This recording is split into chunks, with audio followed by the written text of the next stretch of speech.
BRIN dan BMKG memiliki pendapat berbeda mengenai perakiraan cuaca pada akhir Desember ini. BRIN mengatakan akan terjadi badai, sementara BMKG memperkirakan terjadi cuaca ekstrim. Lalu apa yang perlu kita waspadai saat cuaca buruk seperti ini? Berikut diskusi. Hujan, cuaca dingin. Enaknya ngapain ya? Tidur kali ya. Tapi nih, hujan dan cuaca dingin beberapa hari ke depan wajib kita waspadai. Pasalnya, peneliti BRIN mengatakan bahwa akhir Desember ini akan terjadi badai. Meskipun disanggah oleh pihak BMKG yang mengatakan ini adalah cuaca ekstrim. Siapa yang benar? Kita diskusi.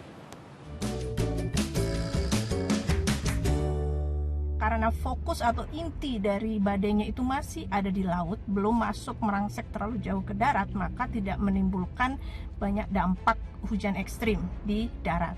Nah, namun demikian, pada malam hari, kemudian besok dari pagi begitu ya, badai itu akan semakin meningkat begitu ya, dan kemungkinan besar akan masuk ke darat lebih jauh.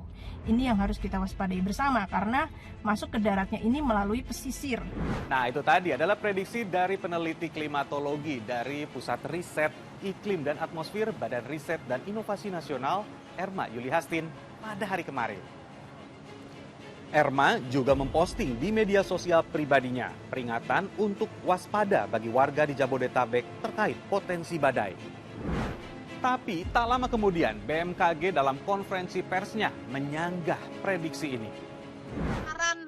Istilah badai itu kan pusaran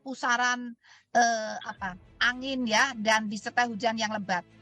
Atau Jabodetabek itu 28 Desember itu masih hijau ya. Masih hijau tuh insya Allah tidak, jadi hijau itu kan sedang ya, sedang, ringan sampai sedang. Jadi insya Allah menurut prediksi ini justru Jawa Barat, Jabodetabek sampai 28 Desember insya Allah masih bisa terkendali, masih relatif aman. Hanya mulai 29 itu mulai diwaspadai. Masyarakat pasti bingung harus ngikutin yang mana. Sampai-sampai Presiden Joko Widodo berkomentar soal prediksi cuaca ini. Ikuti semua informasi dan ikuti semua yang disampaikan oleh BMKG. Buat kita semua, apalagi yang mau pada liburan, tentu kudu waspada dengan perakiraan cuaca di akhir tahun. Nah, untuk lebih mudahnya bagaimana melihat perakiraan cuaca, kita bisa dengan mudah membuka website bmkg.co.id. Di sini sudah banyak sekali informasi mengenai cuaca, seperti ada kota-kota dengan cuacanya. Kemudian ada juga peringatan dini. Nah, ini biasanya adalah wilayah-wilayah yang memiliki potensi hujan yang cukup lebat. Nah, kemudian jika Anda ingin lebih detail lagi melihat kota Anda bagaimana cuacanya, bisa melihat di perakiraan cuaca Indonesia dan memilih kota yang Anda inginkan. Kemudian bagi Anda yang ingin menggunakan pesawat terbang atau juga menggunakan kapal laut, ini bisa melihat di cuaca penerbangan dan cuaca maritim. Nah, contohnya adalah salah satunya, ini adalah bagaimana kondisi gelombang di seluruh perairan di Indonesia. Nah, kalau merah seperti ini, tandanya gelombang sedang cukup tinggi.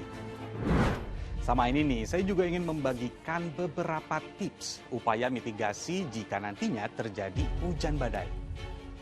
Nah, tips pertama jika di dalam ruangan. Pertama, tutup rapat semua jendela dan pintu. Hindari berada terlalu dekat dengan jendela atau pintu dari kaca, karena angin besar dapat memecahkan jendela atau pintu yang terbuat dari kaca. Kemudian, jika di dalam kendaraan, segera hentikan dan tinggalkan kendaraan. Cari tempat perlindungan terdekat. Jika berada pada luar ruangan, jangan berlindung di bawah jembatan, jalan layang, pohon-pohon, atau sejenisnya. Jika tinggal di kawasan perairan, sebelum atau sesudah badai bisa segera menyelamatkan diri ke tempat yang tinggi. Yang pasti, pantau terus media dan ramalan cuaca. Dan ingat, jangan sampai termakan isu yang membuat gaduh suasana. Sampai jumpa.